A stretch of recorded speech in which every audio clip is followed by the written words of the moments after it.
Olá, boa noite. É um prazer iniciar a semana numa live constituída aqui por mulheres. Nós vamos nos apresentar, mas a ideia dessa live surgiu de uma proposta de fortalecimento, né, das candidaturas, das pré-candidaturas populares. Em 2018, todos sabem que eu fui candidata pela primeira vez a um cargo eletivo, deputada estadual, e vivi aí a dor e a delícia dessa candidatura popular, que foi carregada por dezenas, centenas, milhares de pessoas, por isso que nós chegamos onde nós chegamos, né, como na conquista de um mandato na Assembleia Legislativa. Mas quando eu comecei a olhar essa trajetória, que foi a minha primeira experiência em 2018, pensei que não era possível aquela experiência, todas as dificuldades vividas e tudo o que nós conseguimos coletivamente na época superarmos, eu não poderia guardar para mim, como se fosse algo individual. Então, como é que nós contribuiríamos em 2020 de modo que a política pudesse ser um lugar melhor do que é atualmente? Então, a forma que nós encontramos foi criar uma rede de apoio às candidaturas populares e com um apreço muito especial às mulheres, porque eu sei como esse lugar de poder e de disputa sendo mulher. Então, nós constituímos essa dinâmica coletiva, que a gente se ajuda, se fortalece, e através dessa rede eu tenho a oportunidade de compartilhar com vocês nessa noite de segunda-feira uma conversa com duas mulheres fantásticas que tem o nosso assunto é educação e mulher na política, mas na verdade assim a gente vai falar de muita coisa porque a trajetória de cada uma delas é uma trajetória de superação, como é a própria trajetória das mulheres, né, nos espaços políticos, mas a ideia é a gente conversar um pouco exatamente sobre educação, sobre mulher na política. Então nós estamos com a Jennifer e com a Renata, e eu vou convidá-las para que cada uma se apresente, dizendo daquilo que é importante da sua trajetória, né? Eu sei que a Jennifer hoje é a nossa pré-candidata a prefeita, e a nossa Renata, já estamos assim, hein, Renata? A nossa Renata é pré-candidata a vereadora. Então, e o que é bacana também é a gente fazer lives coletivas, né? Demonstrando que para que a gente possa, o espaço da política não é um espaço que para eu vencer o outro tem que ser derrubado. É possível que todas nós possamos vencer juntas, né, que quando uma mulher progressista avança, todas nós avançamos, e quando ela é atacada, todas nós somos atacadas, né?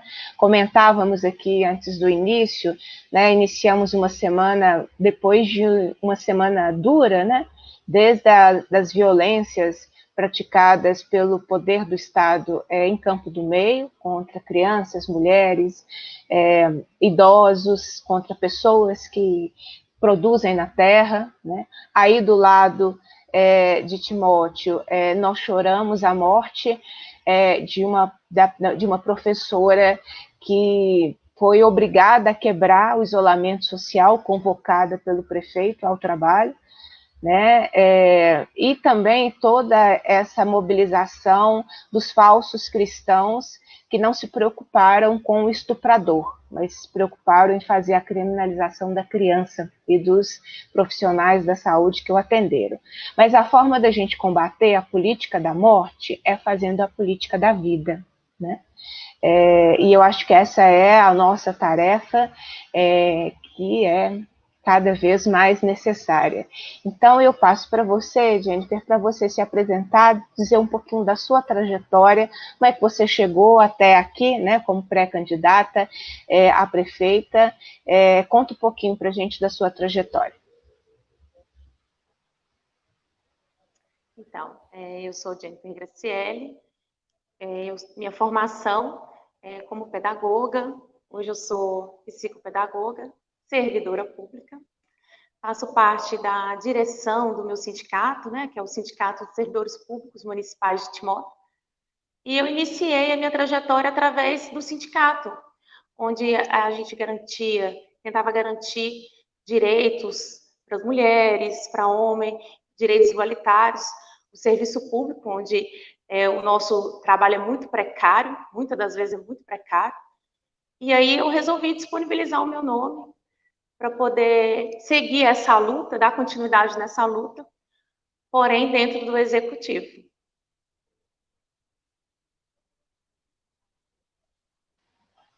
Muito bem. Renata, eu já te conheço, mas todos que estão acompanhando a nossa live também querem te conhecer. Então, queria que você falasse um pouquinho também da sua trajetória que te fez, né, chegar até aqui a essa pré-candidatura. Boa noite, a Jennifer, a deputada Beatriz Cerqueira. Da minha satisfação em estar aqui numa sala com duas mulheres de grande representatividade, né, e inspiração política. Não tem como eu começar a falar sem prestar a minha solidariedade e o meu sentimento de profunda tristeza e até de indignação com tudo que tem acontecido no nosso meio, né? A nível municipal, porque a Cida, professora que nós perdemos essa semana por estar trabalhando obrigatoriamente, né, um trabalho presencial pelo prefeito Coronel Fabriciano, ela podia estar fazendo esse trabalho remoto, como todos nós fizemos. Ela contraiu o Covid e infelizmente veio a óbito. A covardia e a desumanidade do governo estadual com o Quilombo Campo Grande, desalojar mais de 450 famílias em plena pandemia, isso é um alarde desumano. E toda essa covardia também que foi feita em torno de uma criança de 10 anos, sem pensar no que ela está passando e no que ela vai passar daqui para frente. As pessoas que usam o nome de Deus, mas não seguem a palavra de Cristo. Isso é de profunda tristeza, né? E faz a gente repensar até onde o ser humano é capaz. O que a última eleição presidencial ela foi capaz de promover e despertar na sociedade do Brasil. Então fica aqui o meu desabafo inicialmente. Não poderia deixar de falar desses três assuntos. Meu carinho à família da Cida Coura, que eu trabalhei com ela durante 3 anos, fui professora da filha dela. E fica aqui, tá? O meu abraço fraterno a toda a família. Eu sou professora, graduada em História e Sociologia, servidora pública do Estado, tomei posse no concurso de 2015, concurso de 2012.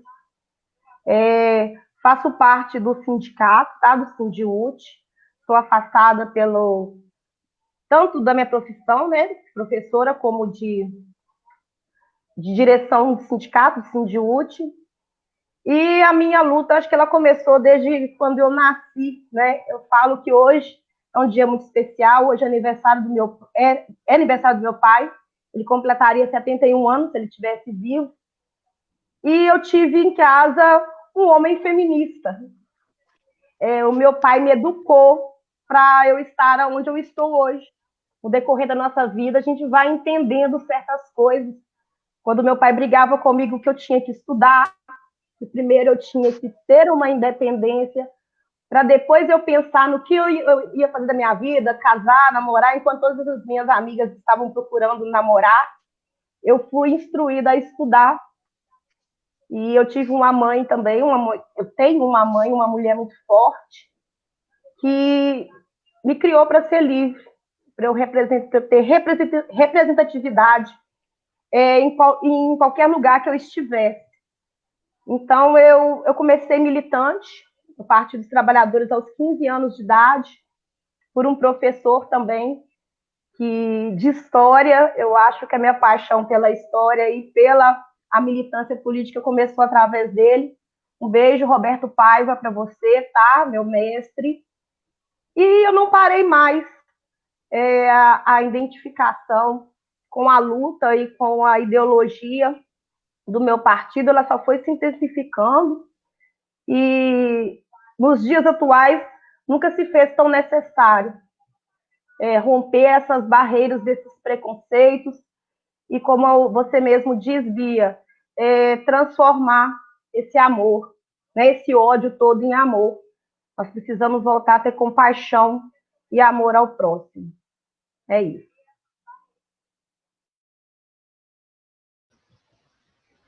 Eu acho que trajetórias de mulheres importantíssimas, né? Então, e se colocando à disposição para a disputa de espaços que decidem a nossa vida, né? Então, queria, Jennifer, começar com você, antes da gente entrar no nosso tema, né? Nós vamos conversar sobre educação e sobre a mulher na política. Por que pré-candidata a prefeita? Né? Qual é a ideia? Qual é a disputa de projeto, de sociedade que te faz colocar à disposição para exatamente a população da cidade de Timóteo ter como, né, uma das opções uma mulher com uma trajetória de defesa dos serviços públicos, né, como alguém que é servidora pública, uma trajetória que vem da luta sindical.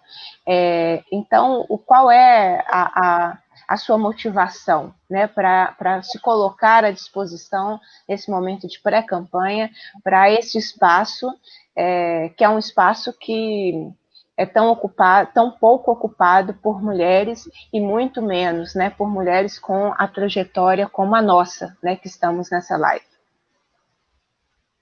Então, Bia, eu me sinto como referência para outras mulheres, sabe? Porque hoje, eu, enquanto mulher negra, de periferia, disponibilizar um nome para disputar o executivo, sabe, é muito complicado, mas é algo que eu acho que é extremamente necessário. Aqui hoje em Timóteo, por exemplo, o PT é a primeira vez que lança uma candidatura feminina.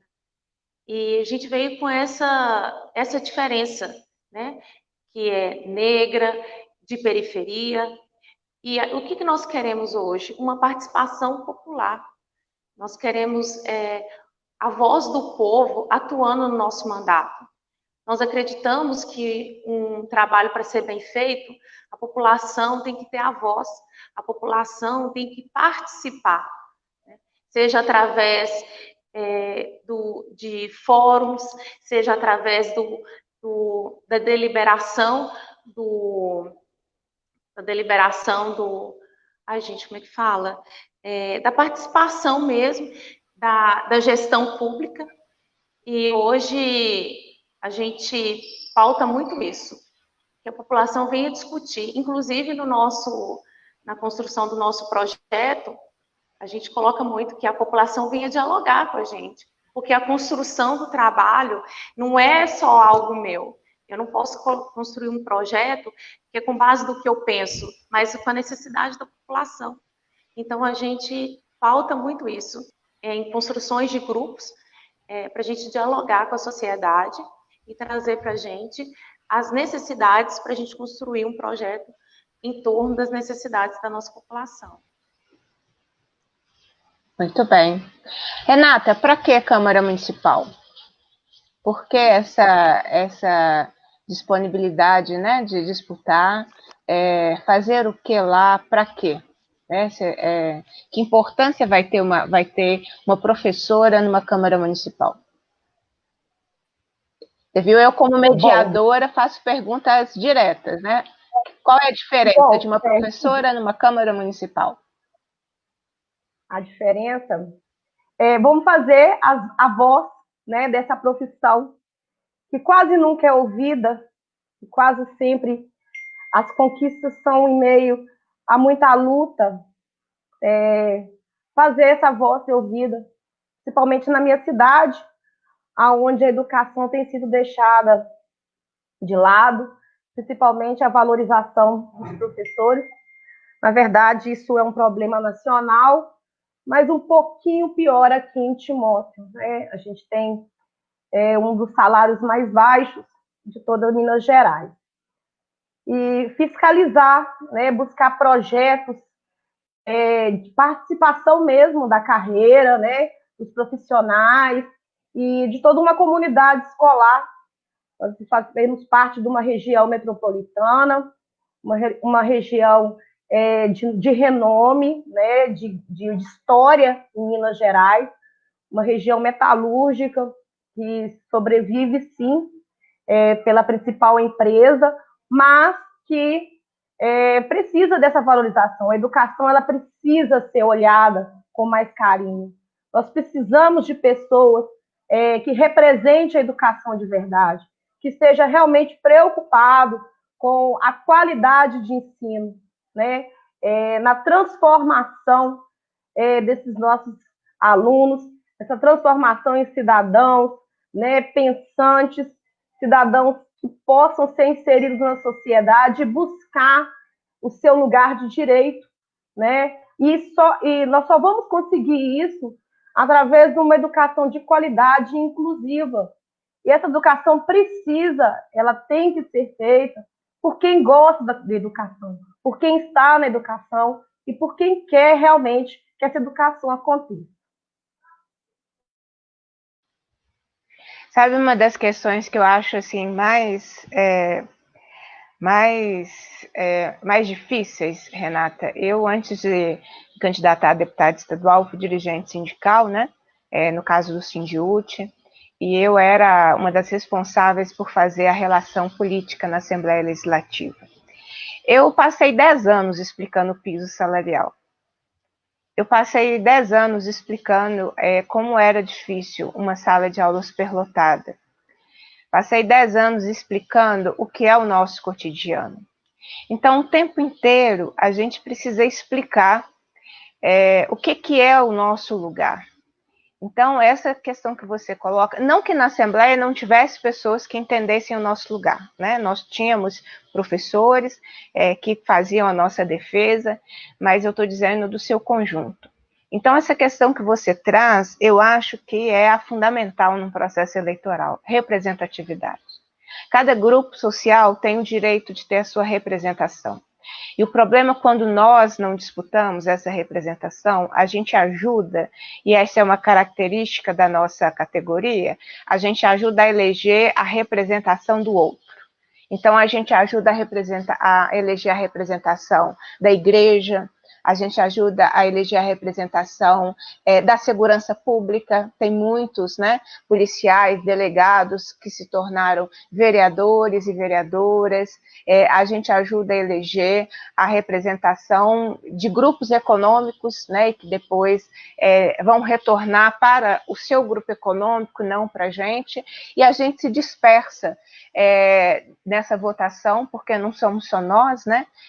Tem as nossas famílias, tem os nossos amigos, então a gente se dispersa. Então, essa pré-candidatura sua e de outras pessoas que pelo estado afora estão colocando o nome à disposição, é uma disputa fundamental.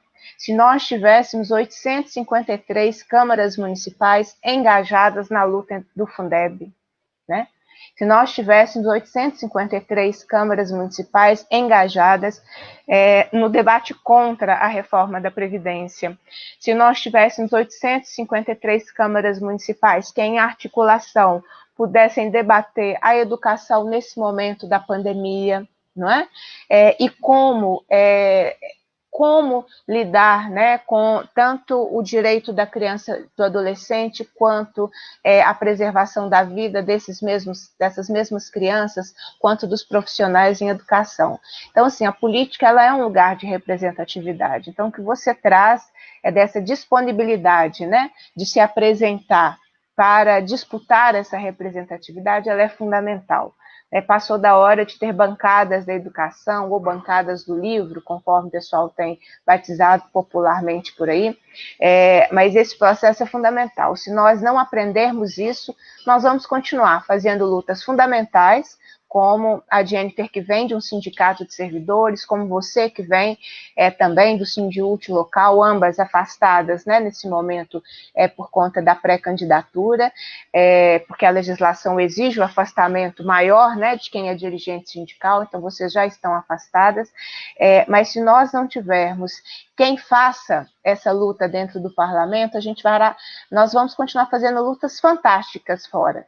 Aí, quando chega no parlamento, a gente perde. Debates de orçamento, debates de diretrizes orçamentárias, a gente vai perdendo no debate dentro do parlamento por não termos essa representatividade. Então, acho que esse é um debate que nós precisamos, é a melhor resposta que nós podemos dar aos ataques que a nossa profissão tem sofrido, principalmente nos últimos 2 anos, né? Criminalização, a ideia de que o Estado não tem o dever da educação, né? A ideia de retirar recursos, o congelamento dos investimentos que foi votado em 2016, nós ainda corremos o risco em relação ao Fundeb, porque ele precisa ser votado no Senado, não é? Então, essa discussão de representatividade, eu acho que para mim ela é essencial, porque a política se faz de representatividade. Quando as pessoas negam, elas estão entregando para que o outro as represente, e não quer dizer que vai representar de acordo com a sua condição, com o seu lugar na sociedade. Então, é fantástico. Eu estou muito, muito feliz e muito orgulhosa de estar compartilhando essa live com vocês. Eu quero voltar para a Jennifer. Ainda não vou entrar no nosso debate, porque eu estou gostando desse debate de pré-candidatas. Jennifer, você olha para a sua cidade, o que você acha que são os principais problemas que hoje a população de Timóteo enfrenta, na sua percepção de mulher, negra, da periferia, que tem uma trajetória aí de luta sindical, esse olhar como servidora pública também? Quais são os problemas da cidade? Bia, saúde, infraestrutura, habitação. Eu moro hoje, como eu disse, no bairro periférico. Meu bairro hoje, a gente pode considerar que 60% dele hoje, em torno dele, é de ocupações populares, justamente por causa disso. O último plano habitacional que aconteceu em Timóteo, se eu não me engano, foi em 94, 95, justamente no governo do PT, aqui em Timóteo, depois não houve mais. Então, a cidade parou de crescer nesse sentido, e houve a necessidade de ocupações. Então, o número de ocupações de Timóteo aumentou muito. E essas famílias, muitas das vezes, não são assistidas. E, há pouco tempo, foi até julgado uma área dentro do meu bairro mesmo, onde as famílias estão ocupadas, é considerada área particular. Então, o proprietário requis o seu espaço. O juiz deu a causa ganha, então hoje nós estamos em torno de 70 famílias para serem dispensadas do seu local. E em conversa com essas famílias, sabe, é muito triste ver a situação, porque muitos não têm nem lugar para ir. E hoje há uma necessidade muito grande de se fazer um plano habitacional em Timóteo. Então, eu acho que em todos os requisitos, o principal seria o plano habitacional. O inicial seria o plano habitacional. E depois garantir infraestrutura, transporte para as pessoas que também são da periferia, do mesmo modo que mora na região central do município. Hoje, aqui em Timóteo, a nossa saúde, o socorro nosso é o Márcio Cunha. Há poucos dias liberou 10 leitos aqui, mas ainda assim, nós somos mandados para o Márcio Cunha, em Patinga, transferidos para Caratinga. Então, há uma necessidade da melhoria da saúde aqui no nosso município. Ampliação. Muito bem. Vamos entrar no nosso debate? Então, né, para o qual nós convidamos as pessoas para debater um pouco sobre educação e também sobre mulheres na política. Vamos começar por educação? Jennifer, qual é o lugar da educação nesse processo todo de pensar a cidade que você está compartilhando com a gente, na sua opinião? onde que a educação fica, qual que é o lugar da educação na cidade, que você já trouxe esse diagnóstico, né? Boa para a ausência de um planejamento, a pobreza, né, e as pessoas vão sendo expulsas da região central e cada vez mais empurradas para cada vez mais distante, né, da região central e do núcleo de prestação de serviços, né, uma cidade que tem uma característica de muitas ocupações urbanas, por ausência de planejamento também, e de condições, né, de acesso a programas habitacionais. Isso requer também há uma ausência de infraestrutura, né, que as pessoas enfrentam, e como nós estamos aqui, duas professoras, uma servidora pública, mas você tem formação na área da educação também, qual que é o lugar da educação nessa cidade de Timóteo que você está se colocando à disposição para construir como pré-candidata?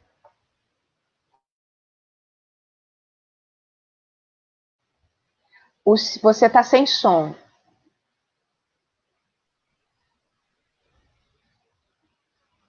Agora. Aí, agora sim. Hoje aqui no município, Beatriz, eu acho de extrema necessidade a gente ampliar a educação integral. O município hoje eu acho que conta com 2 escolas somente com educação integral. Então, garantir a educação integral no município hoje é um dos principais fatores para a área da educação. Garantir que as crianças tenham música, esporte, tudo integrado dentro da escola. E com isso tem um outro fato que seria a valorização dos professores, a formação continuada e a educação. A Secretaria de Educação precisa garantir isso aqui no município, precisa garantir que os professores tenham formação continuada. Em uma conversa com uma outra professora na parte da manhã, a gente até falou sobre isso, que hoje os professores estão sendo obrigados a saber de montagem de trabalho pela internet. Com a pandemia, com a vinda da pandemia, muitos professores viram como eles estão, o déficit deles em questão de muitas ações. Então, há uma necessidade hoje de fazer uma formação continuada com os professores, ampliação da educação integral, integrada. Nós precisamos também trazer os pais para a comunidade escolar para discutir a necessidade dentro da escola. Com essa pandemia, pós-pandemia, nós vamos precisar de reestruturar todo o planejamento educacional do município, seja tanto dentro da Secretaria de Educação, quanto dentro das próprias escolas.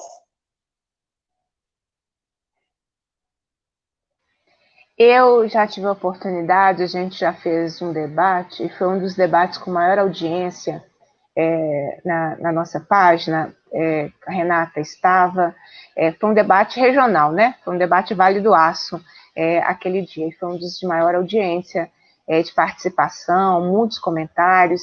Então, Renata, a gente já teve uma conversa, mas agora, né, nesse lugar de pré-candidata, mas é um lugar também de professora, é um lugar de mãe, né? Então, como é que você tem visto esse momento, né, a pandemia, que as pessoas achavam que era algo de curta duração? Hoje eu vi uma postagem da deputada Marília Campos dizendo, já estamos há 150 dias. Eu nem tinha contado que era tanto tempo assim. Então não era algo que seria rápido, né? Nós já viramos o semestre sem previsão de retorno das atividades escolares presenciais, porque a pandemia impossibilita esse planejamento, não é?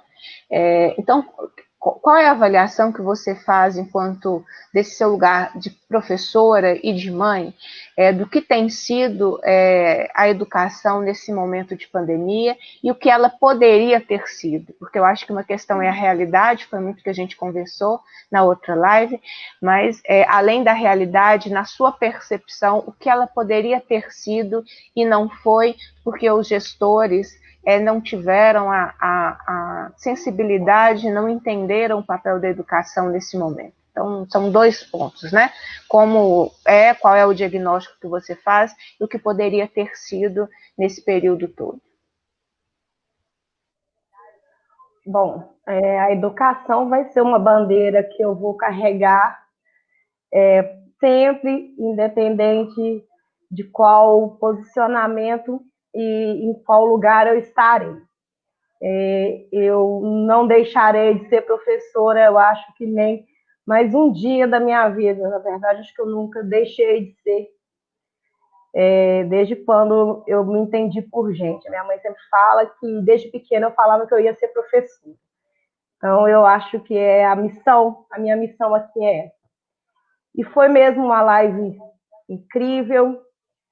Eu quero deixar aqui um abraço às duas pré-candidatas que estiveram conosco naquela live, que é a Cida Lima, pré-candidata a vereadora de Patinga, e a Viviane Pontes, minha companheira aqui, pré-candidata a vereadora de Timóteo também. E o Marcos da Luz, né, parabenizá-lo, né, pela sua pré-candidatura a prefeito de Coronel Fabriciano, pelo Partido dos Trabalhadores, e também esteve presente nessa live.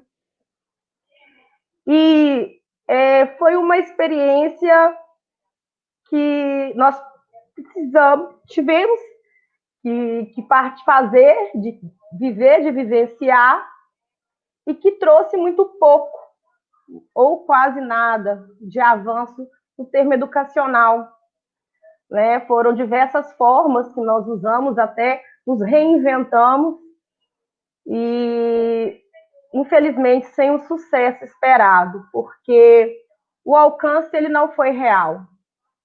Nós denunciamos naquela época que mais de 700 mil alunos ficariam sem acesso a esse sistema remoto de ensino, e foi o que aconteceu, né?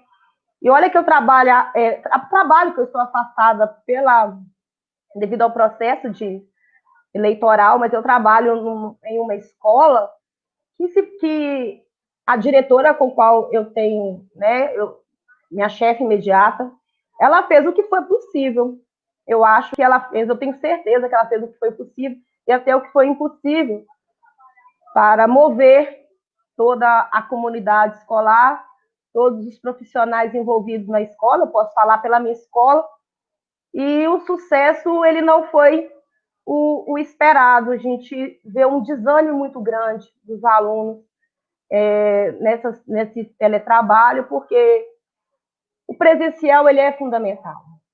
O presencial ele é o fator determinante. O aluno ele vive a escola, ele gosta de estar na escola, ele gosta de trocar experiências, ele gosta do contato, né? Principalmente onde que eu trabalho, no Cachoeira do Vale. O meu carinho e o meu abraço a todos do Cachoeira do Vale. Esse carinho recíproco, né? Essa identidade com a escola e comunidade, ela não acontece por uma apostila, através de uma apostila, na hora que eles abrem a apostila e se deparam ali com textos enormes e não tem a palavra, né? Não tem um computador. Nós, professores, né, não temos todo esse recurso didático para poder... nós temos essa dificuldade de estar com o computador. O meu travou várias vezes durante esse trabalho de teleaula, teve dia que eu não conseguia abrir. Imagina, né, uma casa onde que tem um celular para 4 ou 5 alunos poderem estar revezando uma aula. Então, de lá para cá, o dia que nós fizemos a live, eu tinha iniciado, eu tinha voltado ao meu trabalho, e eu trabalhei por quase 3 meses, e com uma tristeza de saber que muito pouco foi acrescentado, foi um trabalho por fazer, né? O governo insistiu, bateu na tecla de voltar aos trabalhos presenciais, remotos, né? Estava vendo hoje uma secretária de educação, não sei de qual estado, falando que a culpa é dos professores por não ter alcançado esse êxito que os governos queriam, né, com esse trabalho, porque eles não entendem de educação. Se eles entendessem de educação, eles saberiam que a educação, ela também é contato, ela também é presença, que os alunos eles não precisam só de que a gente repasse conhecimento para eles. Não é só disso que uma escola... Nós não somos só os mediadores de conhecimento, mas nós somos amigos, nós somos parceiros, né? Muitas vezes nos deixamos até de lado a profissão para ser um pouco mãe, um pouco amigo. Eu estou tendo problemas, Bia, na comunidade na qual eu trabalho, de fome. Alunos meus estão passando necessidade, porque a escola também era um lugar onde eles se alimentavam, né? Casas com 5, 6 crianças dentro de casa, e a mãe aumenta a água, aumenta a luz, aumenta, né, os gastos, e a escola faz também esse papel de transformação, esse papel de cuidar. E enquanto mãe, eu vejo com muita preocupação o retorno do meu filho às aulas esse ano também. O Cefet até então não tinha se manifestado ao trabalho remoto, e ele começa essa semana, ele retorna essa semana ao trabalho remoto. Esse ensino à distância. Uma escola federal e um curso técnico em química. Eu fico imaginando como que o Gabriel vai poder trabalhar química sem estar presente em um laboratório. Então, era um ano que a gente deveria ter pensado mais na educação, sim. Não se fazer uma educação de qualquer forma, né? Ou a qualquer custo. Eu, enquanto mãe e professora, eu prefiro que o meu filho, ou que o meu aluno, ele perca esse ano, mas que ano que vem ele possa aprender realmente de forma afetiva e efetiva. Porque a educação ela tem que ser esse transformador, ele tem que trabalhar a afetividade com a efetividade. E nesse sistema de trabalho remoto, isso não aconteceu.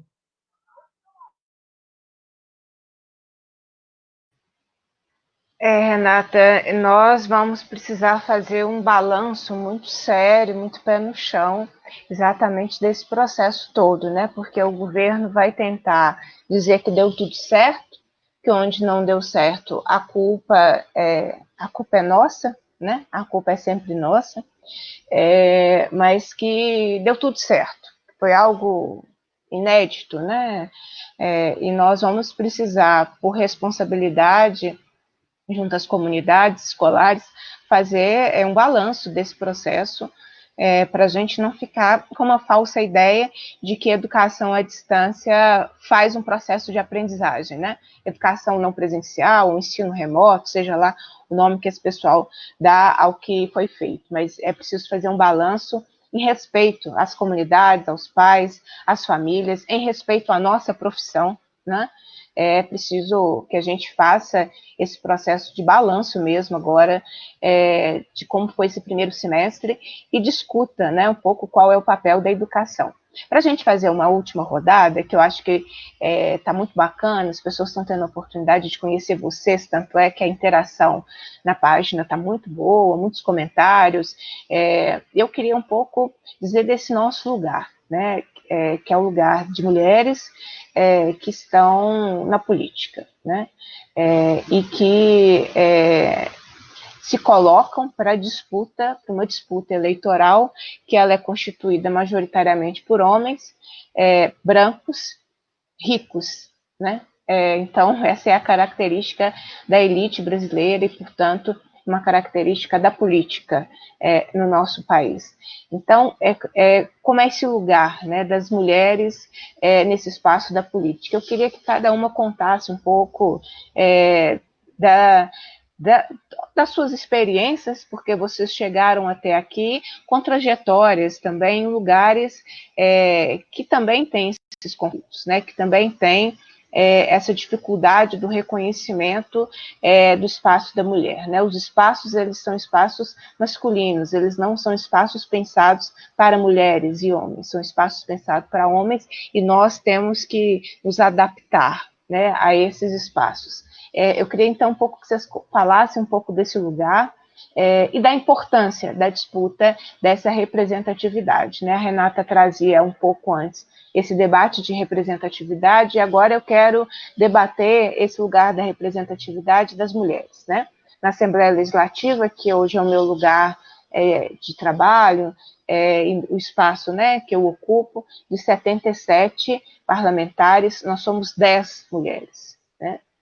10 em 77. Na legislatura anterior nós éramos não, né? Eu não estava lá, eram 6 mulheres. Então, ainda uma subrepresentação incrível, né? Que chega a ser violenta, tamanha é a dificuldade, a ausência das mulheres nesse espaço. A Jennifer nos lembrava que é a primeira vez que o Partido dos Trabalhadores terá uma mulher pré-candidata, né? E depois candidata a prefeita da cidade. Então, desse lugar da mulher, do espaço da política, eu queria que vocês conversassem, comentassem um pouco sobre essa necessidade e sobre os desafios que vocês já enfrentam. Vamos começar pela nossa pré-candidata a prefeita.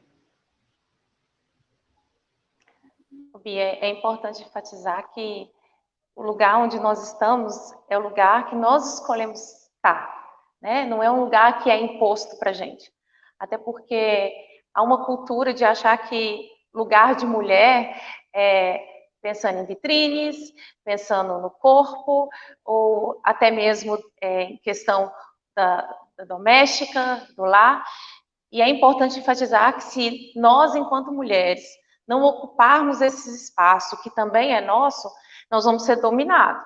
Nós vamos ser dominadas por um machismo, vamos ser dominados pelo racismo, e é aqui que é o lugar que a gente deve construir pautas, construir políticas públicas voltadas para nós, principalmente para nós mulheres.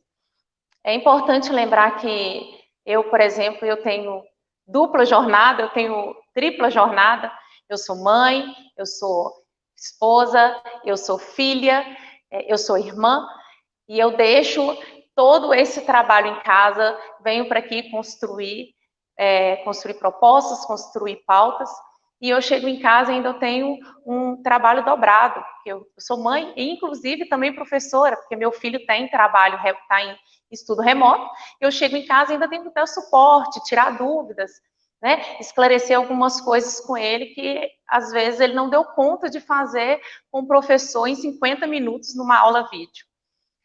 É importante lembrar também, Bia, que nós duas que somos do movimento sindical, nós três, aliás. A Renata, eu não sei se ela chegou a evidenciar isso, mas dentro do movimento sindical também é muito machismo. A gente lidar com muitos homens. E muitas das vezes eu precisei de falar, opa, agora é a minha vez de falar. Vocês vão me escutar. Sabe? E é muito complicado, é muito difícil. Também a gente precisa lembrar, em questão da Dilma Rousseff, que ela teve os seus dias comparados. Tem um professor que falou sobre isso, que ela teve, hoje a Dilma pedalou, a Dilma cuidou do corpo, a Dilma isso, mas nunca enfatizando a inteligência dela, a formação dela. E quando relacionava ela enquanto mulher, falava em questão do corpo, disso e daquilo. Agora, os outros, né, gordinhos, careca, ninguém falava sobre isso. As entrevistas, as reportagens não eram tratadas sobre isso. Então, achar que lugar de mulher é lugar de discutir beleza, ela só serve para discutir beleza e moda, ou até mesmo o doméstico é muito maldoso com a gente. Eu falo muito que é importante as mulheres virem e discutir os espaços dela. Rediscutir, na verdade, né? Porque há uma cultura em cima de nós.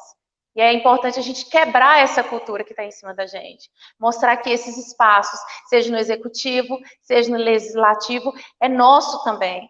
E é só a gente ocupando ele que a gente vai conseguir construir políticas públicas voltadas para nós.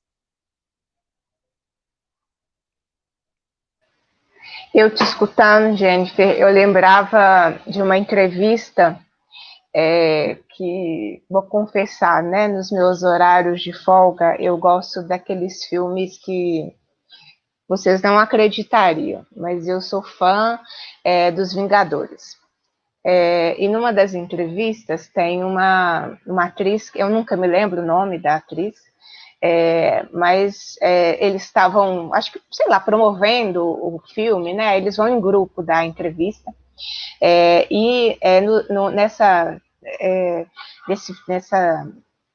nessa série, né? Porque foram vários filmes, tem um casal de irmãos, né? Que atuam.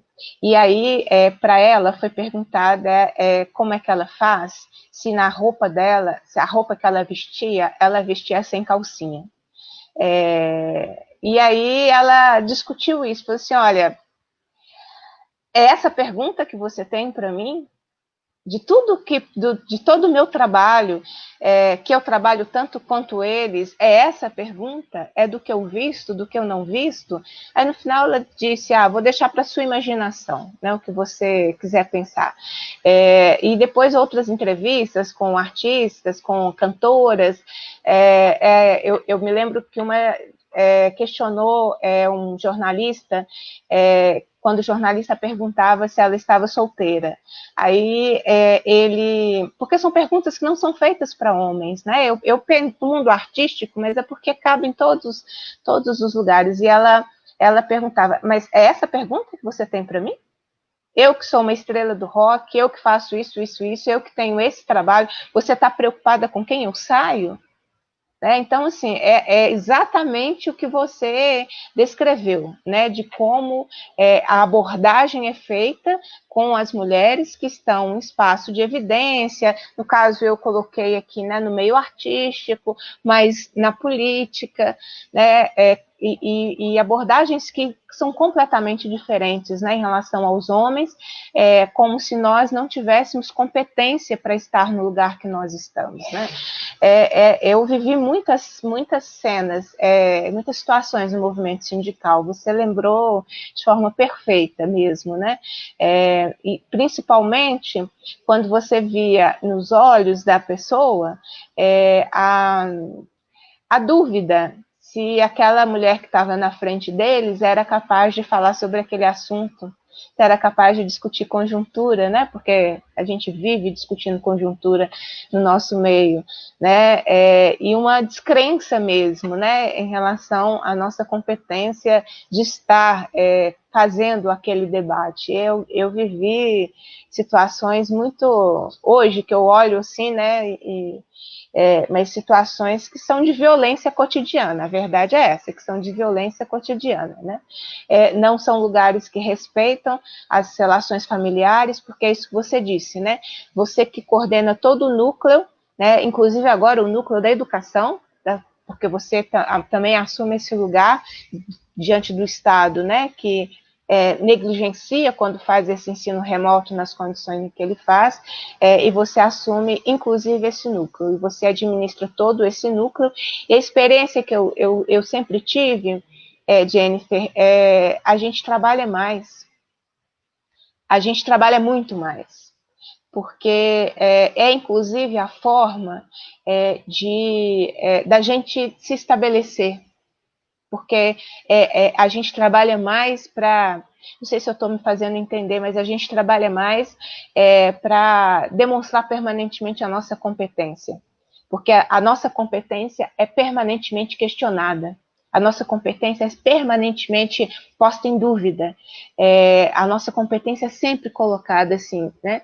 Me lembrando aqui, estávamos em 4 deputadas no plenário, isso ano passado, a gente sentava 4 deputadas, né, sentadas, próximas, e a gente conversando sobre os projetos, porque quando a gente faz votação no plenário, são muitos projetos, a gente trocando ideia, né, uma convencendo a outra, ou esclarecendo a outra, e chegou um deputado e perguntou, o que vocês estão fofocando aí no Clube da Luluzinha?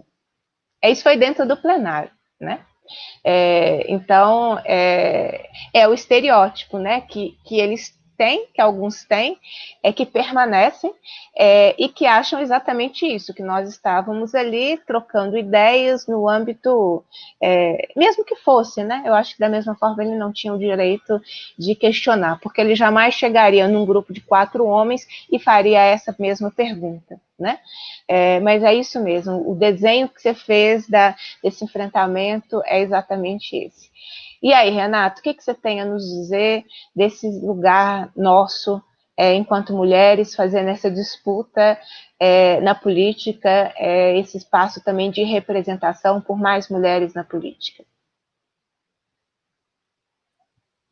Lembrando aqui que é onde que a luta, né, e o combate ao coronavírus ele tem sido satisfatório e tem feito a diferença. Mulheres como chefe de Estado representando aí, mostrando mais uma vez que o lugar de mulher é onde ela quiser e onde ela quiser sim, né? Aí nós ouvindo você e Jennifer, Bia, comentando sobre a questão da luta sindical, né? Que às vezes não, muitas vezes vocês tinham que impor a representatividade feminina, né? Eu presenciei alguns ataques, né? Nas nossas assembleias e nas nossas lutas, nas nossas manifestações, que se fossem homens, outras pessoas não teriam feito da mesma forma que foram feitas conosco, né? E eu sou uma pessoa que eu sou amante do futebol. Eu fui criada no campo de futebol com meu pai. Meu pai me levava. Eu falo que meu pai era um homem à frente do tempo e ele era um feminista sem saber. Eu gostava de bola, então eu ia aos campos de futebol aqui na minha cidade. O campeonato de futebol era um campeonato muito sério, ele era muito disputado e meu pai era presidente de um desses clubes e eu assistia. E hoje, quando eu quero falar de futebol numa roda de homens, eles me olham com desenho, mas como assim? Como que ela sabe de futebol? Como que ela sabe falar com tanta propriedade de futebol? Porque eu posso falar do que eu quiser, e é isso que eu quero mostrar. Eu quero que as mulheres que já estão tão massacradas por uma sociedade tão machista e tão cruel, tão violenta, né? Elas consigam olhar para mim e falar assim, nossa, ela me representa de alguma forma. Essa luta ela não tem que ser só minha, né? Eu acho que o que engloba muito isso foi o movimento Ele Não. O movimento Ele Não foi uma prova de que nós, mulheres, nós estamos atentas a tudo e nós não vamos permitir isso mais. Chega. Aquelas mulheres em Pernambuco se unindo em frente ao hospital para dizer para a sociedade, sim, sim, nós precisamos acabar com essa cultura do estupro, sim. Ela tem que ser erradicada. O nosso corpo é as nossas regras. Não é a sociedade que vai ditar o que eu faço do meu corpo. Sou eu. Eu sou a dona do meu corpo. Eu sou a dona da minha mente. Eu sou a dona das minhas ações. E esse é o papel da mulher. Eu estou muito feliz com o cenário político este ano no Brasil. Eu estou vendo as mulheres tomarem frente da sua postura, tomarem frente do seu papel, e estou vendo as mulheres terem coragem de se arriscar e provar essa sociedade machista que nós podemos sim. E eu acho que a sociedade em geral e as mulheres elas estão entendendo esse recado. Estão entendendo quando você coloca o seu nome à disposição e você vê que ele está sendo bem aceito, porque quando começam a bater em você, é sinal de que você está incomodando. É sinal de que alguma coisa boa está sendo feita. E a minha trajetória e a minha história, as minhas conquistas e as minhas lutas, elas não foram feitas hoje, elas não foram feitas ontem. Eu comecei a militar, a ser militante, né? Com 15 anos. Eu nem podia votar ainda, eu já estava à frente de campanhas do Partido dos Trabalhadores. Eu já estava levantando bandeiras de luta da mulher, de combate ao racismo, né? E mais para frente de combate à homofobia, né? Porque hoje é uma bandeira que ela precisa estar acoplada com as outras bandeiras. Porque essa minoria que eles chamam, que eu considero maioria, não quer mais se calar e não vai mais se calar. Nós vamos mostrar, nós vamos criar essa identidade, essa representatividade. E o papel da mulher é fundamental porque ela tem essa sensibilidade. Além disso tudo, nós temos a sensibilidade de perceber o outro, né? de vivenciar, de compreender o outro, né? E nós precisamos ainda, em 2020, né? Apesar que eu coloquei hoje, conversando hoje com um amigo, eu coloquei assim, não, parece que eu estou vivendo o Brasil Império, colonial, Brasil Colônia Império, porque são coisas que eu só vivenciei nos livros de história que estão acontecendo hoje, que é de arrepiar. Mas em 2020 a mulher ainda precisa provar o espaço dela, principalmente na política. E aí eu quero enfatizar aqui a coragem da Viviane Pontes e da Suelen como pré-candidatas pelo Partido dos Trabalhadores aqui de Timóteo. A coragem delas de representar todas as mulheres, juntamente com o meu nome, que também está à disposição como pré-candidata, e da nossa majoritária aí como pré-candidata a prefeita, de fazer esse papel, de mostrar para a sociedade que o lugar de mulher é aonde ela quiser, sim.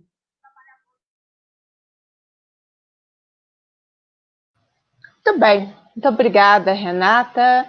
Acho que os recados estão bem dados, o debate bem importante. Eu acho, Renata, a gente tem que discutir o estupro, né? A gente tem que discutir essa cultura do estupro, porque essa tentativa de invisibilizar assuntos como esse é para que não haja um enfrentamento enquanto sociedade, né? Então você tocou num assunto fundamental, que coloca aí toda a hipocrisia, né, da sociedade que nós estamos vivendo. Eu vou passar para as considerações finais das nossas pré-candidatas, então, agradecendo a oportunidade, né, de ter retomado as lives na nossa página com vocês. Eu dizia no início que a gente se colocando à disposição para a construção e para o apoio, né, de candidaturas populares, nesse suporte que eu acho que é o que nós podemos fazer, né, de caminhada coletiva. Então, iniciamos esse processo e foi um prazer ter tido a oportunidade da conversa com duas mulheres maravilhosas que vieram aqui trazendo as suas trajetórias de luta, a disponibilidade da disputa de representatividade e se colocando aí, né, para disposição tanto para a prefeitura quanto para a Câmara Municipal de Timóteo. Então, vou começar. Agora eu vou começar com as considerações da Renata e a Jennifer fecha para a gente. Renata. Bom, eu quero agradecer a oportunidade. É sempre muito bom, tá, Bia? Mesmo que à distância poder conversar com você. A gente tem se encontrado aí semanalmente nos seminários e agradecer todo o seu empenho em passar um pouco, vivenciar, né, e sua trajetória. Você disse no nosso primeiro seminário que você estaria à disposição e colocando que fosse necessária à disposição, porque você não queria que algumas pessoas passassem alguns aborrecimentos que você passou na sua jornada aí de pré-campanha e campanha. E isso é muito bacana, porque não é todo mundo que tem essa visão e essa sensibilidade de querer o outro. A gente vive, às vezes, disputas eleitorais muito intensas e muito agressivas, né? Um contra o outro, até internamente. Graças a Deus não é o caso no nosso partido local, mas a batalha é muito dura. E esse carinho, esse abraço do partido e de outros pré-candidatos e representantes políticos, eles faz muita diferença e dá uma injeção de ânimo para a gente, já que nesse momento ele requer que as atividades e os trabalhos eles sejam à distância, né? Vai ser uma eleição atípica de todo aquele processo histórico que o PT gosta de trabalhar e que ele busca, que é o corpo a corpo, que é o olho no olho. Então, dizer que eu estou aqui, tá, gente, à disposição, foi um prazer enorme falar com vocês, debater e tratar de problemas não, de assuntos que precisam deixar de ser problemas, né? A gente não pode mais vivenciar a educação e nem a condição da mulher na sociedade como um problema, e sim como uma solução e uma realidade. E eu quero deixar o meu abraço, o meu carinho a todos os pré-candidatos a vereadores do PT de Timóteo. Eu sei que nós comungamos da mesma fala e da mesma língua. Que eu falei aqui, eu acho que eu falei um pouco por cada um de vocês. A nossa luta, ela não vai ser fácil, mas se fosse fácil, não seria o PT, né? A gente já teve viradas históricas aí, eu acho que a cidade de Timóteo só tem a ganhar. E que a nossa pré-candidata a prefeita é a primeira mulher, né? Timóteo, Jennifer, não é? A primeira mulher candidata a prefeito, pré-candidata a prefeito da cidade de Timóteo. Não é só do Partido dos Trabalhadores da cidade. Que nós possamos aí transformar a história, fazer a diferença aí enquanto mulheres e representantes desse nosso papel tão importante na sociedade. Então, o meu beijo, o meu carinho e o meu agradecimento a todos que participaram da live. Depois eu vou ler cada comentário, tá? O meu abraço a todos os meus queridos alunos que eu tive que me ausentar agora e desejar para vocês que não desistam, que só a educação ela transforma, ela é o único meio de que vocês possam fazer a diferença e serem esse agente transformador da sociedade. Obrigada, um abraço a todos. Obrigada, Renata. Com você, Jennifer. Beatriz, eu gostaria de te agradecer mais uma vez por essa oportunidade, por esse espaço, pela sua contribuição, né, nessa pré-candidatura nossa, por esse espaço que você tem disponibilizado.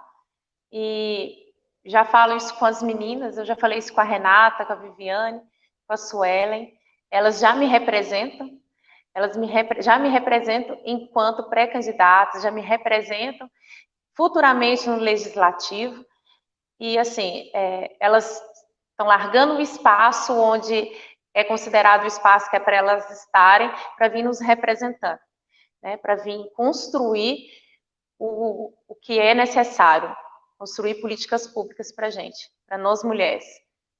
E assim, gostaria também de agradecer aos pré-candidatos a vereadores, os meninos daqui. Essa casa está aberta para a participação de todos, para discussão, para construção.